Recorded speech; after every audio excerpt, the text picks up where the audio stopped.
히브리서 11장 7절의 말씀을 다 같이 한 음성으로 봉독하시겠습니다.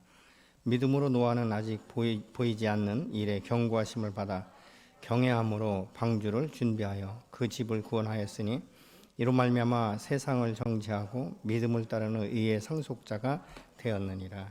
아멘. 오늘 이 히브리서 11장은 보면 그 믿음으로 모든 세계가 말씀으로 지어진 줄을 우리가 안다 라고 말씀드리면서 이제 아벨과 가인의 이 제물, 이 예배에 대해서 말씀하시고 그 후에는 이제는 그 믿음 안에서의 그 삶에 대해서 하나님과 함께 동행하는 이 에녹에 대해서 말씀하시죠. 오늘 이 본문은 그렇다면 이제 그 하나님과 함께하는 예배자가 어떤 삶을 살아야 되는가, 눈에 보이지 않지만 믿음으로 하나님의 말씀 앞에 이 순종하는 부분에 대해서 오늘 말씀하고 있는 것이죠. 우리가 이 살면서 사실 본인이 경험했거나 어떤 이론으로라도 해박하게 아는 일에 대해서는 우리가 선택하고 결정하는 것이 그렇게 어렵지 않습니다. 그러나 생전 처음 듣는, 어떻게 보면 보지도 듣지도 못했던 이 일들에 대해서 내가 선택하고 결정할 때는 굉장히 갈등이 있는 것이고, 그것에 의해서 우리가 때로는 이 고민할 때가 있는 것들을 우리의 삶 가운데 보게 되는 것이죠. 그래서 오늘 또 이 하나님의 말씀 안에서 우리가 순종한다는 것은 사실 보이지 않는, 우리가 경험하지 못했던 이 미지의 세계를 가는 것과 다를 바가 없지 않습니까? 이것을 우리의 삶 가운데 내가 느끼고 있느냐, 이것에 대해서 내가 정말 분별력을 갖고 있느냐, 아니면 그냥 되는 대로 어제나 오늘이라 동일하게 또 내일에 대한 이 소망, 이 기대감도 없이 우리가 살아갈 수도 있다는 것입니다. 근데 성경에 보면 하나님께서 말씀하시고 이 순종을 통해서 역사하는 이 믿음을 보면 사실은 지금까지 세상 가운데 없었던 일, 이 경험하지 못했던 일들을 신구약 성경을 통해서 알 수 있는 것이죠. 오늘 본문의 말씀처럼 사실 노아는 그때 당시에 비를 보지 못했어요. 그래서 이 창세기에 보면은 비가 내리지 않았다라고 말씀하고 있죠. 그럼에도 불구하고 믿음으로 순종했다라고 말씀하고 있지 않습니까? 히브리서 11장 6절에 보면 믿음이 없이는 하나님을 기쁘시게 할 수도 없고 하나님이 자기를 찾는 자들에게 상 주시는 이심을 꼭 믿어야 된다라고 말씀하고 있죠. 자, 그렇다면 우리 신앙생활할 때 전제가 무엇입니까? 믿음이 전제가 되어야 된다라고 말씀하고 있죠. 또 한 가지는 무엇입니까? 그 주님을 믿음으로 찾을 때에 성령께서 역사하셔서 우리에게 상급을 주신다라고 분명히 말씀하고 있습니다. 사실 우리가 이 인생의 나그네 길을 사는 것은 버거운 인생을 우리가 살아가고 있는 것은 현실입니다. 그럼에도 불구하고 내가 믿음 안에서 그것에 대해서 순종할 것인가 안 할 것인가는 매 순간마다 우리의 선택인데, 실질적으로 이 세상 가운데 익숙한 삶을 사는 것은 하나님의 말씀 앞에 선택하는 것보다 선택하지 아니하고 하나님의 말씀을 기억하는 것보다 기억하지 않고 내가 이 세상의 모습대로 정말 되는 대로 오늘의 기쁨을 위해서 우리가 살아간다면 아마 어떻게 보면 우리는 이 볕장애와 같은 인생을 살아가는 것 다를 바가 없다, 이렇게 우리가 결론 지을 수 있겠죠. 사실 오늘 이 본문의 말씀은 굉장히 우리에게 도전적인 말씀이에요. 노아가 아직 보지 못한 일에 순종했다. 그것은 그때 당시에 비가 내리지 않았는데 하나님께서 그 부분에 대해서 방주를 져라. 이것은 무엇입니까? 심판을 예비하라 라고 분명히 지금 말씀하고 있는 것입니다. 우리가 믿음 안에서 이 하나님의 자녀로서 특권을 누린다라고 말하고 있지만 실질적으로 많은 사람들이 특권을 누리지 못하고 살아가는 것을 우리가 보게 되는 것이죠. 여러분, 믿음의 이 자녀, 하나님의 자녀들은 이 특권이 무엇입니까? 하나님의 절대적인 보호하심과 또 하나님께서 여호와 이레가 되시고 임마누엘이 되셔서 함께 동행하시면서 미래에 대한 이 소망, 이 꿈, 이 비전들을 우리에게 제시하시고, 그것을 우리가 어떻게 알 수 있는가? 우리가 지혜가 부족하면 후히 주시고 꾸짖지 아니하시는 하나님 앞에 나아가서 구할 때 그 말씀들이 풀어지기 시작하고 그 언약의 말씀을 붙들고 나아갈 수 있는 믿음을 우리에게 주시는데, 예수 믿고 거듭는 사람들에게는 주의 성령이 임하시기 때문에 인간의 힘으로 노력으로가 아니라 나와 함께 동행하시며 내 안에서 역사하는 이 성령의 도우심으로 그 주님을 의지할 때 이런 놀라운 일들이 우리 안에 경험되어지게 되는 줄로 믿습니다. 믿음으로 노아는 아직 보지 않은 일에 경고하심을 받아서 경외함으로 라고 말씀하고 있죠. 사실은 이때 당시에 창세기 2장 5절에 보면 여호와 하나님이 땅에 비를 내리지 아니하셨다, 이렇게 말씀하고 있거든요. 그러면 이때 기후가 어떻습니까? 아침 이슬을 가지고 이 온난다습하고 이제 이런 그 상태, 오존층이 전혀 무너지지 않은, 그러니까 하나님께서 창조하신 이 생태계에 특별한 변질이 없을 때이기 때문에 보편적으로 사람들이 장수했고 식물이 자라나는, 그래서 열매를 거두는 그런 시대였다는 것을 우리가 볼 수 있게 되는 것이죠. 그런데 이 믿음으로 산다는 것은 우리가 어떻게 할 수 있는가? 히브리서 11장 1절에 보면 우리의 믿음의 선진들이 그 증거를 나타내 보였다, 이렇게 말씀하고 있지 않습니까? 여러분, 믿음이라는 것은 그렇기 때문에 허황된 것이 아니에요. 우리의 믿음의 선배들이 어떻게 살아갔는가, 그들의 그 행적을 우리가 보면 알 수 있는데, 이것은 구약 시대만 그러냐? 아니에요. 신약 시대에서도 그렇지 않습니까? 예수님께서 이 물을 포도주로 만드실 때도 사실은 그들이 순종함을 통해서 물이 포도주로 변하는 역사가 일어나지 않습니까? 그렇다면 오늘날도 우리 믿음의 역사가 어디에서부터 일어나는가? 순종을 통해서 일어나게 되는 줄로 믿으시기 바랍니다.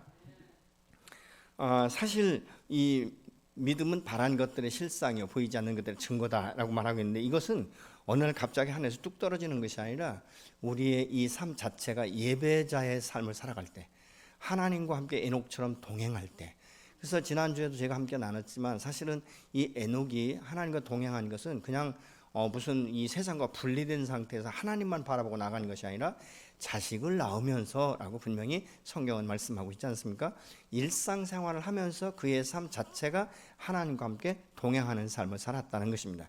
여러분, 자녀를 양육하다 보면 왜 고민할 일이 없고 왜 힘든 일이 없겠습니까? 그럼에도 불구하고 하나님의 살아계심과 전능하심을 신뢰했고 하나님의 역사하심과 하나님 되심을 인정했기 때문에 그는 하나님과 동행하게 된 줄로 믿습니다. 노아는 믿음으로 이 보지 못한 일에 대해서 경고하심보다 경외함으로 방주를 지었다, 이렇게 말씀하고 있죠. 그러니까 노아가 방주를 지을 때 맹목적으로 자기가 설계해서 자기가 이것을 도안을 만들고 그렇게 한 것이 아니라는 것입니다. 하나님의 말씀에 근거해서 지었는데, 그렇기 때문에 우리의 믿음은 막연하게 내가 믿는다 이것이 아니에요. 구체적으로 말씀에 근거해서, 내가 이 말씀에 근거해서 이 말씀을 붙들고 내가 아멘으로 화답하고 그 말씀 앞에 순종했다라는 것이 저와 여러분 안에 확증되어져야 될 줄로 믿습니다. 노아가 생전 처음 이 듣는 홍수 심판을 예비해서 이 방주를 지을 것을 하나님께서 말씀하시지 않았습니까? 근데 여기서 경외한다 이 말은 원어상에 보면 공경하다, 존경하다, 두려워하다 이런 의미예요. 그런데 주의 주의 깊게 또는 이 신중하게 행동하다, 먼 못을 위해서 관심을 갖는다, 이런 뜻으로 이 말씀이 사용되어지는 것입니다. 이것은 하나님을 향한 이 거룩한 존경이며 확신이며 관심이라는 것입니다. 우리는 하나님 앞에 항상 두렵고 떨림으로 언제든지 처음 믿는 심정으로 하나님 앞에 설 때 우리의 이 삶은 날마다 달라진다는 사실을 여러분 꼭 기억하시기 바랍니다.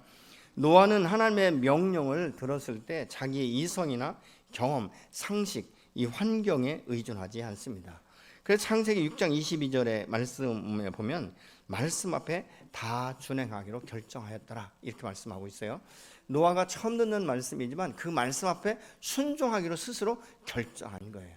여러분, 믿음의 살아온 오늘도 하나님의 말씀 앞에 내가 순종하기로 결정할 때 여러분에게 그 말씀이 그대로 이루어지도록 여호와께서 인도하시고 주관하시고 축복하시는 줄로 믿으시기 바랍니다.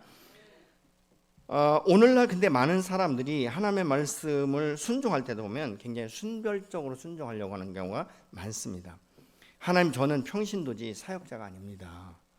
시간도 없고 돈도 없고 환경이 열악하고 자식은 많고 이런 이제 핑계, 저런 핑계를 많이 대면서 아직은 아닙니다, 이렇게 말할 수 있죠. 그렇지만 여러분, 우리 가족 중에 누가 암에 걸렸다면, 암 한 3기나 4기에 걸렸다면 나 시간도 없고 돈도 없고 환경도 열악해서 하나님 앞에 기도할 시간도 없고 말씀을 볼 시간도 없습니다, 이렇게 말씀하실 분 계십니까? 아무도 없을 거예요.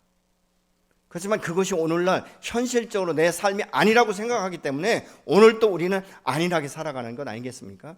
노아는 이 방주를 지을 때 빗방울조차도 그는 경험하지 못했던 사람이에요. 그러나 여호와를 경외함으로 여호와께서 말씀하시는 걸 심판에 대비하라고 말씀하셨기 때문에 그 심판에 지금 대비하기 위해서 방주를 지었다, 그 말입니다. 여러분, 그래서 믿음은 순종할 때 역사가 일어나는 것이죠. 그러나 불순종하면 하나님의 역사는 일어나지 않습니다. 하나님은 아무런 것도 우리 안에 나타내 보이지 않습니다. 믿음으로 기도하면 응답받는 줄로 믿습니다. 그렇다면 반대로 기도하지 않으면 아무런 역사도 일어나지 않는다는 것입니다. 여러분, 믿음의 사람들을 보면 대개 내게 능력이 있으면 좋겠다. 정말 병든 자를 손을 얹고 안수하면 치유되는 역사가 있었으면 좋겠다. 귀신을 내어쫓을 때 예수로 명령하면 즉시 떠나는 것을 내 눈으로 경험하고 싶다. 이런 이야기들은 하고 있지만 실질적으로 그 능력이 내 안에서 역사하는지 여러분 경험하고 싶지 않습니까? 그렇다면 말씀 앞에 서는 것이요, 기도 앞에 서는 것입니다. 여러분, 기도는 영적 호흡인 것이에요. 처음부터 이 포기하는 자들에게는 아무런 역사가 일어나지 않는 줄로 믿습니다. 결국은 무엇입니까? 평범하게 세상 사람들과 동일한 삶을 살아갈 수 없는 것이죠. 왜냐하면 이 세상 사람들은 다 육신의 정욕, 이생의 자랑, 그렇지 않습니까? 이런 것들을 위해서 자기 시간을 투자하고 삶을 투자하는 것이에요. 그러나 믿음의 사람은 똑같이 투자하는 것 같지만 다른 것은 무엇입니까? 내 생각과 내 계획이 아니라 하나님의 말씀과 하나님의 뜻을 따라서 우리가 순종하는 것, 그것이 세상 사람과 다르고 해야 될 것과 하지 말아야 될 것을 말씀의 기준 삼아서 진리 가운데서 하는 것 아니겠습니까? 저는 많은 사람들에게 그렇게 이야기를 해요. 삶의 융통성은 있어야 되는데 진리만큼은 죽어도 고수해야 된다. 그것은 불변하는 것이기 때문에 그렇다라고 말씀드립니다. 여러분, 다른 것은 다 양보할 수 있어요. 용납할 수 있어요. 그러나 진리만큼은 요지부동인 것이죠. 여러분, 믿음의 사람들 보십시오. 성경의 인물 가운데 믿음의 사람들을 보면 진리 안에서는 생명 걸고 결단하는 것을 우리가 볼 수 있지 않습니까? 사도 바울도 태장 40에 하나 감하는 태장을 맞고도 죽음의 위기에서 다시 복음을 증거하는 모습을 볼 수 있고, 다니엘은 10세 때였지만 10대였지만 그가 믿음으로 결단하고 왕의 상에서 나오는 진미를 먹지 아니하고 채식을 먹기로 결정하는 이런 그 모습들을 우리가 볼 수 있지 않습니까? 여러분, 노아가 짓는 이 방주는요, 정말로 이 분명한 목적은 있지만 그 안에서 자신이 원하는 방향으로 이 배를 움직일 수 있는 키도 없어요. 그리고 앞으로 뒤로 밀고 당길 수 있는 노를 젓는 것도 없습니다. 또 바람의 풍향에 따라서 움직일 수 있도록 닷을 달지도 않았습니다. 결국은 이 사이즈는 크지만 이 어떻게 보면 뗏목과 다를 바가 없다, 그 말입니다. 그러면 이 뗏목이 움직일 수 있는 것은 무엇입니까? 물의 흐름이 있을 때, 물의 유동성이 있을 때만 움직일 수 있는 거예요. 잔잔한 호수에서 뗏목은 움직이지 않습니다. 그럼에도 불구하고 하나님은 노아에게 방주를 지으라고 할 때 작은 방주를 지으라고 하지 않지 않습니까? 수많은 짐승의 떼를 다 집어넣을 수 있도록 각각 칸막이를 하게 되고 결국은 자기의 가족이 다 구원받을 수 있는 이런 방을 만들라고 말하고 있지 않습니까? 어쩌면 우리는 그렇게 생각할 수 있어요. 아니, 시간도 없고 뭐 비도 안 오는데 굳이 그렇게 크게 지을 거 있나? 그냥 내 생각에 이 정도면 되지 않겠나? 그래서 방주의 사이즈를 줄일 수도 있지 않겠습니까? 높이를 낮출 수도 있는 거예요. 그리고 대충 지을 수도 있는 것이죠. 저는 그렇게 생각해요. 성경에는 안 나와 있지만 이 노아는 하나님으로부터 직접적으로 계시를 받았지만 사실 자녀들은 직접적인 계시를 받지 않았을 거예요. 그러니까 뒤에서 계속 뒷모드를 하면서 무슨 생각해요? 아버지, 이거 꼭 이렇게 지어야 됩니까? 아니, 대충 지면 안 되나요? 언제까지 지어야 되나요? 수많은 질문들이 있었을 것 같아요. 그때마다 노아가 어떻게 대답했을까? 우리가 신앙생활할 때 아마 여러분의 가정 가운데 불신자들이 그런 이야기 할 거예요. 당신은 어떻게 매일같이 매주마다 교회에 나가야 되는가? 아니, 한 달에 한두 번만 나가면 되고 나머지는 가족끼리 함께 여행도 좀 다니고 이래 되지 않는가? 라고 말할 수 있겠죠. 아마 자녀들은 이렇게 질문할 수 있어요. 엄마, 나 지금 정신없이 공부해야 될 나이지. 지금 내가 교회 가서 쭈그리고 앉아있을 나이가 아니지 않습니까? 라고 반문할 수도 있다, 그 말입니다. 그때 우리가 어떻게 교육할 것인가? 우리 젊은이들은 뭐 요즘엔 코로나 때문에 그렇지만 여러분 날 좋고 그러면 피크닉 가고 싶지 않아요? 가서 서핑도 하고 싶고 그렇지 않습니까? 그럼에도 불구하고 왜 주일날, 수요일날, 이 금요일날 교회에 가야 되는가? 여러분 그런 거에 대해서 반문하고 고민해 보신 적이 있으십니까? 저는 처음 예수 믿을 때 하도 주변 사람들이 예수 믿어야 된다고 해서 왜 예수를 안 믿어야 되는지를 알고 싶어서 사실은 교회 첫 발을 디뎠던 사람이에요. 그러나 성경을 공부하면서 그것이 얼마나 교만했던 것인가를 철저히 깨닫고 회개한 적이 있습니다.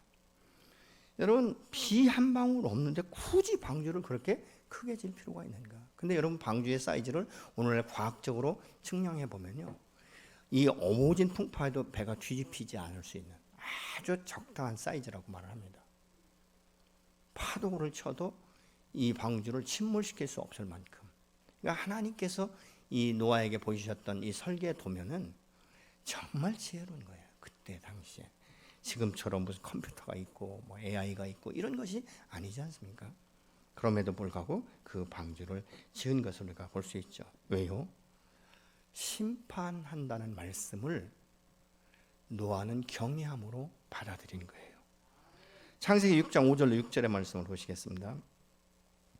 여호와께서 사람의 죄악이 세상에 가득함과 그의 마음으로 생각하는 모든 계획이 항상 악할 뿐임을 보시고 땅 위에 사람 지으셨음을 한탄하사 마음에 근심하시고. 얼마나 죄악이 가득하면 그 마음에 생각하는 모든 것들이 악하다라고 말씀하고 있지 않습니까? 사람은요, 행동은 마음속에 있는 게 나와요.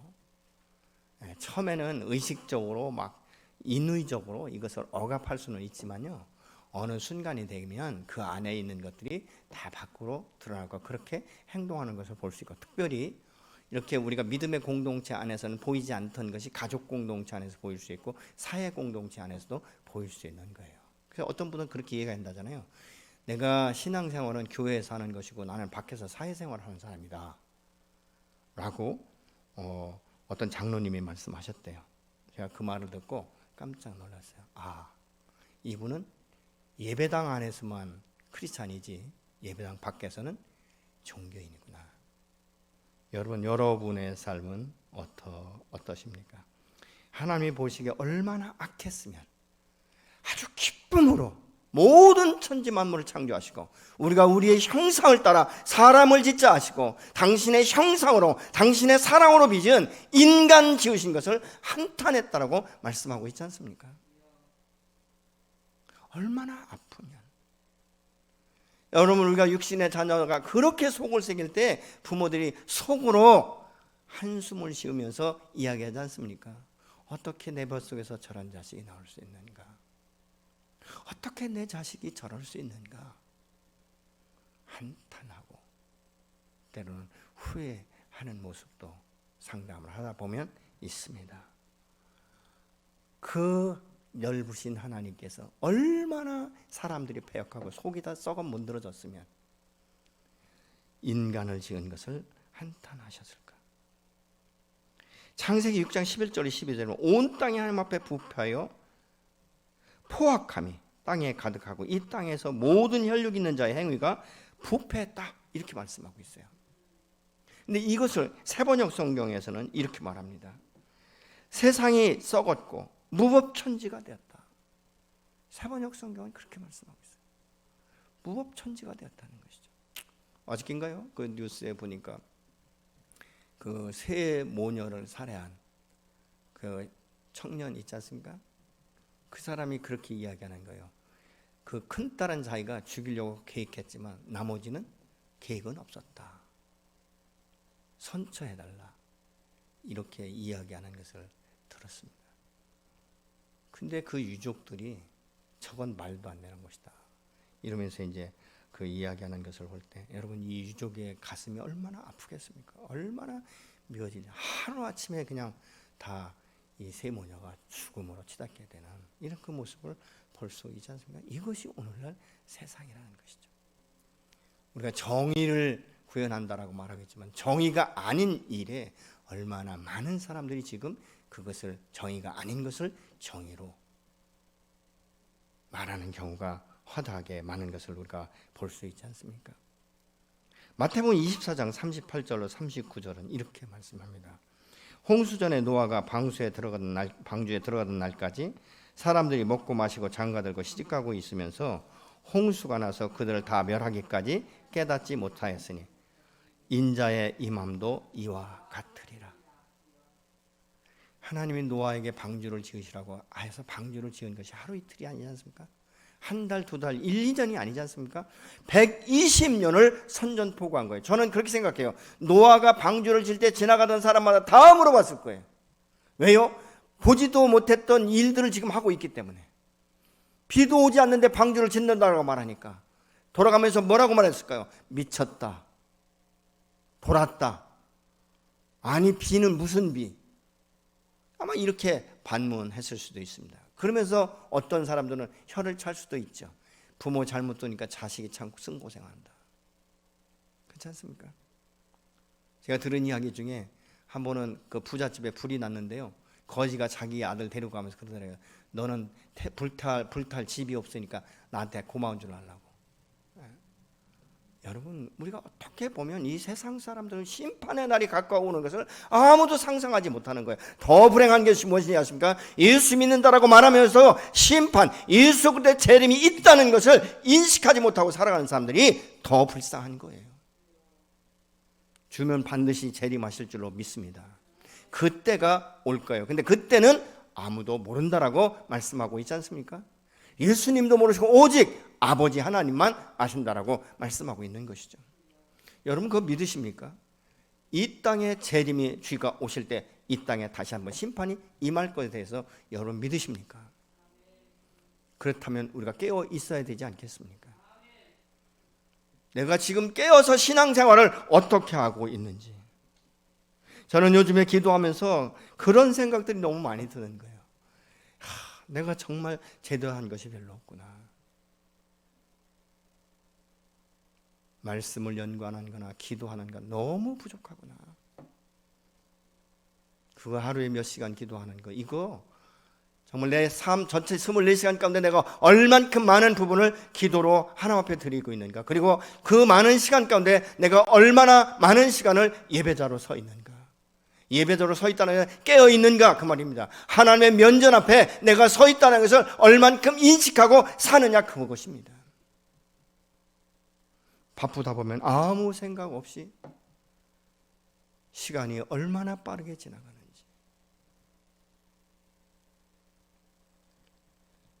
여러분, 오늘 이 마태복음 24장에 보면 주님이 재림하실 때도 이와 같을 것이다 라고 지금 말씀하고 있지 않습니까?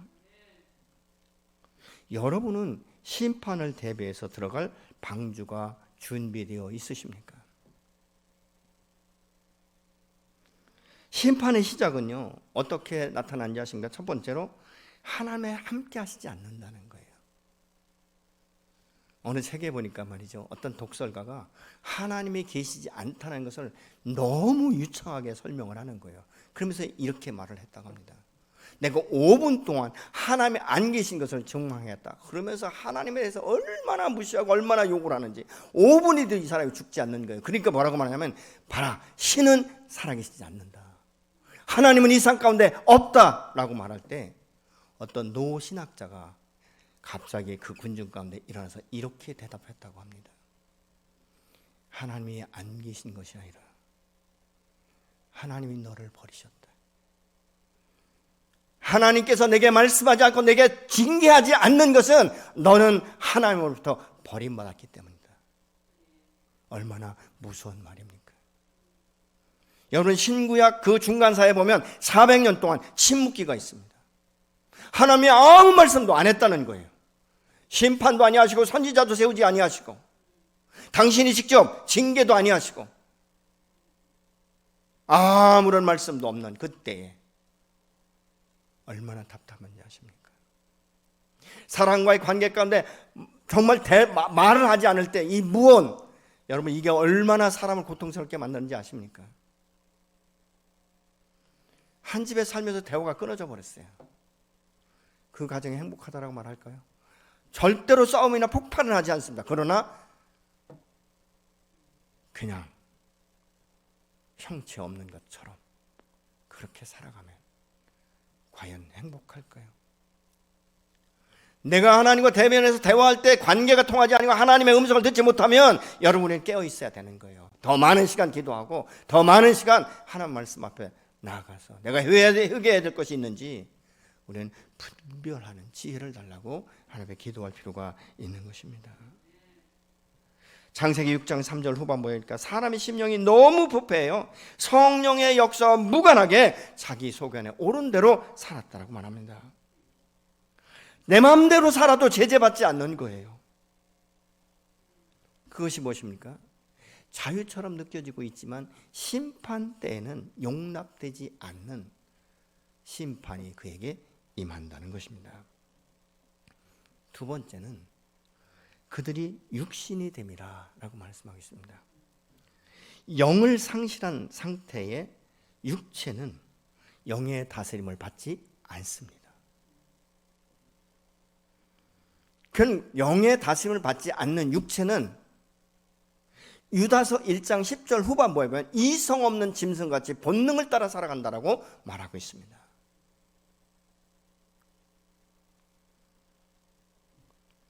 자기의 소욕을 채우려는 것으로 만족한 상태. 여러분, 이 영이 잠잠하고 영의 다스림, 성령의 다스림을 받지 않는 모든 사람들은 육체의 다스림, 육체의 영향력 아래 놓일 수밖에 없는 거예요. 그러니까 뭐예요? 먹고 마시고 즐기자 이거입니다. 여러분, 출애굽하고 모세가 시내산에 가서 말씀을 받을 때 밑에서 아론을 주축으로 해서 사람들이 금송아지 신상을 만들고 춤을 췄다라고 말씀하고 있습니다. 여호와 하나님, 이의 유일신이신 여호와 하나님을 무시하고 그들이 금송아지, 이 신이 자기들을 여기까지 인도했다라고 말하면서 먹고 마시고 즐기며 춤을 췄다라고 말씀하고 있는 거예요. 선민 이스라엘 백성이라고 말하고 있지만 하나님께서 그들을 400여 년간 그 압제 아래서 해방시키고 출애굽시켜 놨더니 여호와 하나님께서 우리를 은혜 가운데 여기까지 인도하셨다가 아니라 우상을 만들어 놓고 춤을 추며 세상 사람과 다를 바가 없이 그 신상에 처럼 춤을 추고 놀았다라고 말씀하고 있다 그 말입니다. 여러분은 무엇 때문에 여러분의 인생 가운데 기쁨을 누리십니까? 언제 가장 행복하다라고 느끼십니까? 돈이 많을 때이십니까? 좋은 친구가 많을 때이십니까? 좋은 차 타고 다닐 때입니까? 언제입니까? 아니면 하나님의 말씀이 깨달아질 때입니까? 하나님 앞에 기도할 때 하나님의 음성을 들을 때입니까? 언제십니까? 하나님 여러분에게 주신 꿈이 있죠. 그 꿈을 이루기 위해서 어떻게 지금 구체적으로 목표를 설정하고 계획하고 나가십니까? 여러분, 젊음은 순식간에 지나가요. 지금 20대인 우리 청년들이 있는데 여러분 10대와 20대의 차이가 뭔지 아십니까? 20대는 사실 어리기 때문에 꿈이 뭔지 잘 몰라요. 근데 20대가 되면 그 꿈에 대해서 고민할 필요가 있는 거예요. 자기의 비전, 하나님의 부르심. 그래서 미래의 그 비전이 여러분들에겐 적어도 있어야 돼요. 없다면 기도하셔야 됩니다. 저는 청년회 때 한 2년간은 교회 성전에서 잤어요. 거의. 내가 무엇을 할 것인가. 제가 예수 믿기 전에는 돈 많이 벌고 사업 잘해서 잘 먹고 잘 사는 게 제 목표였어요. 그것이 저의 인생의 목적인 줄 알았어요. 예수 안에 들어와서 정말 내 인생 무엇으로 해서 내가 한평생 살 것인가. 한 2년간 하나님의 전에서 밤에 밤을 새우고 새벽 예배 끝나고 첫 차 타고 집에 들어가서 출근하고 밤에는 막차 타고 다시 나와서 기도하고 그땐 통행금지가 있었기 때문에 그러면서 하나님께서 말씀하시는 음성을 붙들기 시작했고 그래서 도망다니기 시작했고 왜? 저는 목회자가 제 인생의 목적이라고 생각하지 않았어요. 하나님이 나 같은 사람을 부르지 않을 것이라고 저는 확신했어요. 왜요? 더 똑똑하고 더 유능한 사람 너무 많았기 때문에. 또 가정의 백그라운드가 있나. 가정의 백그라운드라는 것은 믿음의 가정, 정말 믿음의 부모 한 3대가 계속 신앙생활하면서 이 자녀들을 위해서 기도해주는 그런 가정의 사람들이 목회자가 돼야 된다라고 생각했던 사람 중에 하나예요. 저는 저희 가정 가운데 저 혼자 예수를 믿었거든요. 아무도 나를 위해서 기도해 줄 사람 없고, 내가 신학을 공부한다 할때라도 돈 보태줄 사람 없고, 없는 것이 너무 많고, 신학을 하지 않아야 될 조건이 해야 될 조건보다 너무 많았습니다. 근데 신학을 해야 될 조건 딱 하나였어요. 하나님의 부르심. 그 하나밖에 없었어요. 근데 모두가 다 하지 말아야 될 조건이 따져보니까 가장 근본적인 한 12가지, 그 다음부터는 뭐 부지기수로 많고요. 그래서 2년간 갈등하면서 기도한 거예요. 그러나 결국은 순종할 수밖에 없는. 여러분, 노아가 방주를 짓기 이전의 세대의 사람들은요, 보편적으로 400~500년, 길면 900년 이상을 살았던 시대가 있었어요. 사람이 어떻게 이렇게 장수할 수 있는가? 아까도 말씀드렸죠. 오존층이 깨어지지 않고 하나님의 창조의 섭리가 깨어지지 않았을 때, 죄는 있었지만 지금처럼 환경이 오염되지 않았기 때문에 장수할 수 있었죠. 어떻게 보면 온난다습한, 사람이 장수할 수 있는 가장 좋은 그런 상태였기 때문에 그렇습니다. 그러나 노아 홍수 심판 이후에는 여호와께서 말씀하십니다. 인간의 수명은 120년 정도 된다. 수명이 단축된 것이죠. 그런데 제가 어렸을 적만 해도 회갑 잔치를 했어요. 왜냐하면 회갑을 살면 장수한다고 생각했거든요. 그래서 인간의 수명이 그렇게 단축됐다 그 말입니다. 지금은 이제 뭐 여러 가지 뭐 의술이 발달되고 뭐 이렇게 보조식품 같은 것이 있고 뭐 여러 가지가 있다 보니까 백수 시대다 이렇게 말하고 있는데, 결국은 무엇입니까? 홍수심판 이전에 그 나이는 아무도 따라갈 수 없고 먹을 수가 없는 이런 상태가 되지 않았겠습니까? 사람이 어떻게 그렇게 장수하며 살 수 있는가? 근데 장수하는 것이 문제가 아니에요. 내가 아무리 장수한다 할지라도 하나님과 동행하지 아니하면 그 오래 사는 게 그 뭐 대수겠어요. 그렇지 않습니까? 저는 매일은 아니지만 가끔 그런 기도를 해요. 하나님, 내가 주님 앞에 서게 될 때 일주일만 앓다 가게 해주세요.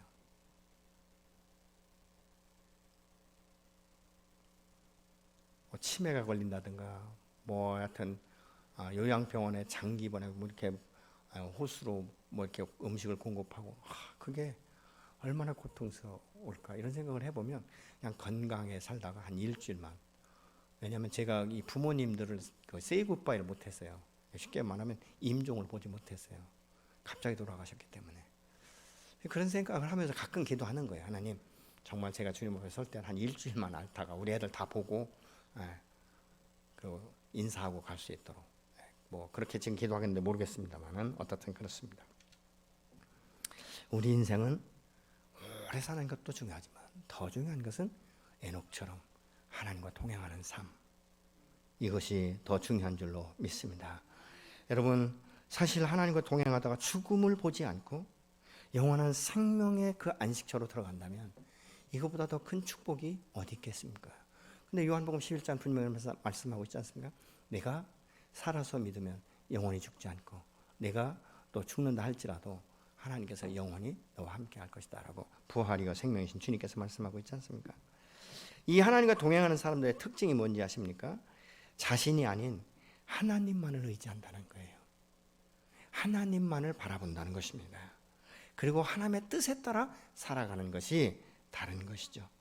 노아는 하나님의 말씀 앞에 아직 한 번도 보지 못한 일이었지만 믿음으로 순종했다라고 말씀하고 있지 않습니까? 여러분, 믿음의 순종은 단회적인 것이 아니에요. 지속적이어야 됩니다.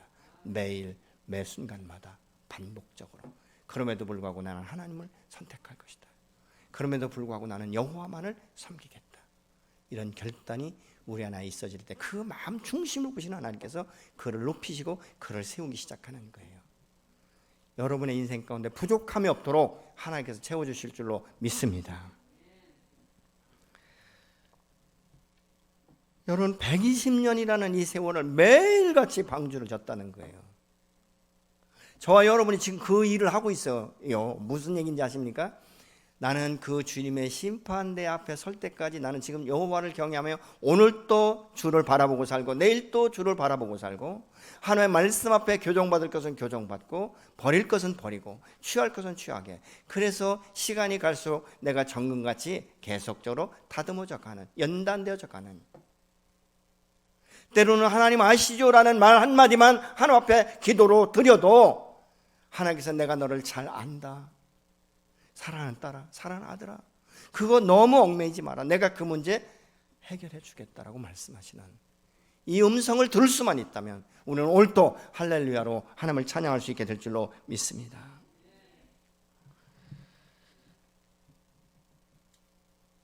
여러분, 우리가 영원히 들어가야 될 그 방주 안에 어떻게 대충 지을 수가 있겠습니까? 빨리 짓고 쉬면서 자유를 누리고 싶습니까? 그래서 많은 사람들이 자기의 유익을 따라서 구조를 변경하기도 한다는 것이죠. 줄리면서 돈이 없어서 할 수 없고, 목구멍이 포도청이라 일해야 하고, 아이들이 어려서 얼마나 많은 이유들이 많은지 모릅니다. 근데 여러분, 구조 변경 이거 잘못하면 삼풍백화점처럼 무너진다는 거예요. 구조 변경 할 걸 해야죠. 그렇지 않습니까? 아마 우리 청년들은 삼풍백화점이 뭔지 모를 거예요. 네이버로 한번 찾아보세요. 삼풍백화점이 기둥 몇 개 옮겼다가 다 폭삭 무너져가지고 얼마나 많은 사람들이 희생당했는지 모릅니다. 여러분, 우리의 인생의 구조를 하나님의 말씀 아니면 구조 변경할 수가 없는 것 아니겠습니까? 여러분, 모든 것을 내 마음대로 할 수는 있어요. 그러나 그것이 하나님의 뜻인가? 만약 노아가 일방적으로 축소하거나 설계 변경을 했다면 하나님의 역사는 경험되었을 수 없을 거예요. 순종에는 두 가지가 있어요. 하나는 노력과 자기의지를 하는 것, 또 하나는 자기가 죽어지는 것이에요. 자기가 죽어진다는 것은 갈라디아서 2장 20절의 말씀처럼 내가 예수 그리스도와 함께 이미 죽었고 이제 나 안에 사는 것은, 내 안에 내가 사는 것은 나를 살아 나에 위하여 자기 몸을 버리신 예수 그리스도께서 사시는 것이다. 내가 죽어질 때, 내 자아가 깨질 때, 내 권리를 포기할 때 성령께서 나를 다시 일으키 세우시고 하나님이 보시기에 가장 아름다운 당신의 형상을 회복시키시면서 창조의 원형처럼 우리 안에 무한한 축복과 언약의 말씀들을 성취하게 하실 줄로 믿습니다. 저는 우리 성도들이 이렇게 정말 하나님의 축복 안에서요, 많은 사람들을 돕고 많은 영혼들을 세우는 일에 쓰임 받도록 여러분에게 물질의 축복과 믿음의 축복과 성령의 놀라운 은사들과 역사들이 여러분 안에 내려지고 경험되어지기를 예수님으로 축원합니다. 여러분, 그래서 모든 것이 주께 의탁하고 성령 안에서 이 감당하는 것이 복인 것이에요. 여러분, 하나님을 경외한다는 것은 무엇입니까? 예배를 의미하고 있는 거예요. 오직 부르신 분을 바라보면서 나아갔을 때 승리하게 된다는 것이죠. 히브리서 12장 2절의 말씀을 같이 보시겠습니다. 믿음의 주요 또 온전케 하시는 이인 예수를 바라보자. 그는 그 앞에 있는 기쁨을 위하여 십자가를 참으사 부끄러움을 개의치 아니하시더니 하나님보다 보좌 우편에 앉으셨느니라. 믿음의 주요 온전케 하시는 예수를 바라보자. 그 예수는 인생의 나그네 길에서 사실은 공생의 기간 말고는 험악한 인생이잖아요. 그 죽음은 가장 비참한 죽음을 죽지 않습니까? 그러나 죽음으로 끝나지 아니하고 장사된 지 3일 만에 부활 생명으로 임하시고 지금은 하나님 우편에 승천하셔서 계셨고 때가 되면 심판의 주로 재림하실 날이 올 줄로 믿습니다. 우리는 그 주님을 바라보는 거예요. 승리의 주님, 영광의 주님. 그 주님께서 내 손을 잡아 일으키시고 무너졌던 내 마음을 다시 한번 곧세게 하시며 안진뱅이처럼 주저앉았던 내 소망이 이제는 다시 불꽃같이 일어나서 하나님의 성전을 기쁨으로 찬양하며 걷고 뛰며 들어가는 이런 역사가 저 여러분 안에 있어지기를 예수로 축복합니다. 오늘 또 우리가 믿음의 경주에서 오직 주님만을 바라보며 나갈 때 승리케 되며 순종을 통해서 하나님의 영광을 드러내고 내가 하나님의 아들이며 딸인 것을 하나님께서 증명해 주실 줄로 믿으시기 바랍니다. 여러분은 하나님 보실 때 가장 아름답고 존귀한, 아주 보배로운 하나님께서 딸이요 아들이라고 지금도 말씀하고 있는 거예요. 이사야 43장에 보면 그렇게 말씀하고 있잖아요. 내 눈에 보기에 너는 보배롭고 존귀한 자라고 오늘 또 말씀합니다. 하나님 오늘 또 저와 여러분을 통해서 흐트러진 모든 것들을 다시 한번 재정리하게 하시고 십자가 앞에 내려놓고 정말 우리를 정결케 하시며 하나님께서 저와 여러분에게 주신 꿈과 비전을 향하여 이루시고, 꿈이 없는 자들에게 오늘 또 말씀하시고 꿈을 주시고, 우리 인생이 다하는 그날까지 여호와 이레 하나님, 임마누엘이 하나님, 나의 앞길을 예비하시고 앞서가시고 내 안에서 역사하는 성령이 나를 함께 붙들어 일으키시며 주의 영광의 날을 선포하는 그날이 올 때까지 지도하시고 인도하실 줄로 믿습니다.